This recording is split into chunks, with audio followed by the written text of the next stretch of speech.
Hi, good morning. Welcome back to the Life Hacks series. This week I wanted to talk about the hack of courage.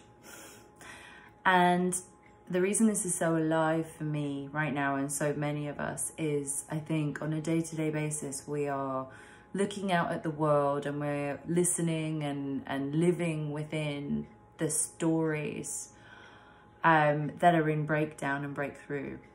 And each and every day there seems to be something that's even more unbelievable or insane or scary, actually. And for a lot of us, I think what we're seeing right now is the deep underlying stories that have lain in the shadow for a very long time of our society, of our global world. And they're becoming undeniable. Years and years ago, when I was out on a vision quest in the middle of the desert in Utah, someone who I was with asked me perhaps one of the most important questions that I've ever been asked in my life. She turned to me and asked me, "What are you denying?" And I sat with that question and allowed it to work its way in my consciousness. And at first I translated that into a very personal story lens of me, Genevieve. What am I avoiding and denying in my own shadow? But I think in the last year, our personal shadow work, if you wish to call it that,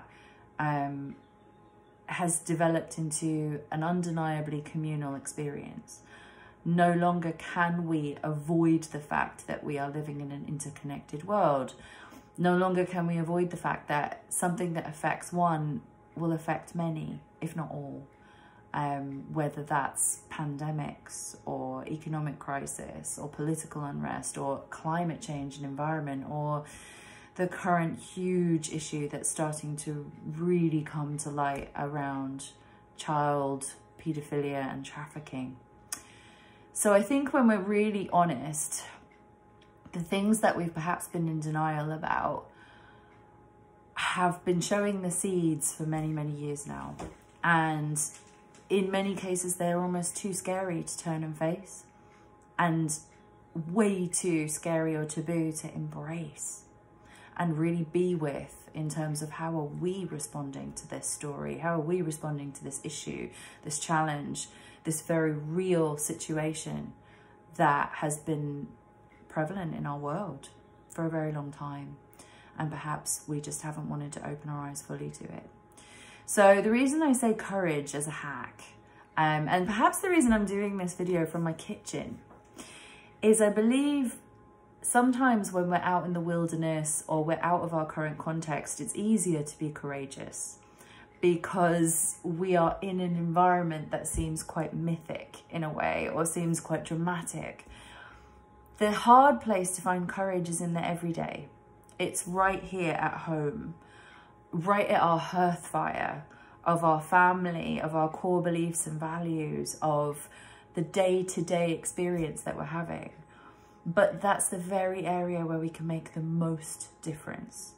And so courage is something that for me shows up on a moment-by-moment basis when I get an email that's confronting and I take a moment to breathe and open my heart to whatever that challenge is. When I see something on the news feed or social media that deeply triggers me in an emotional, physical, soulful way, can I be with that?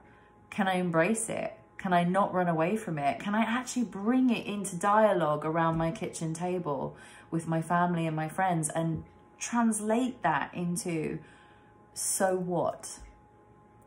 Courage is something that asks that question, so what? It takes it out of the theory and into the embodied living practice.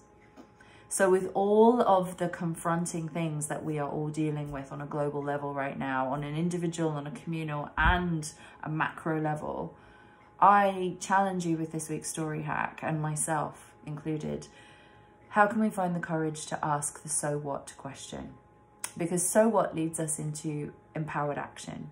Even if that action might seem very small, all empowered, inspired action starts here It starts within you and me, and it starts around our kitchen tables and within our homes. And then the ripple of that spreads outwards to our communities, to our societies, to our incredible planet. So instead of perhaps trying to start from the outside in, why not find the courage to stop denying things, because we all do it, to bring those challenging topics to your hearth fire and to be with them and ask the courageous question of, so what? So what am I going to do now?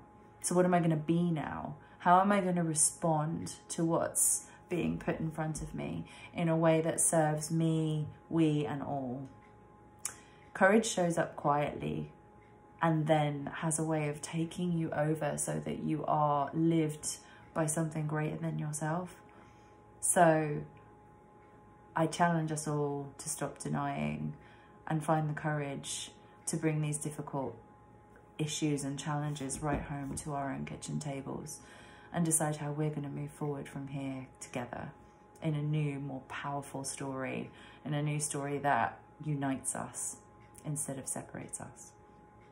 So good luck. And please do reach out and let me know what stories unfold as a result of you asking the courageous question.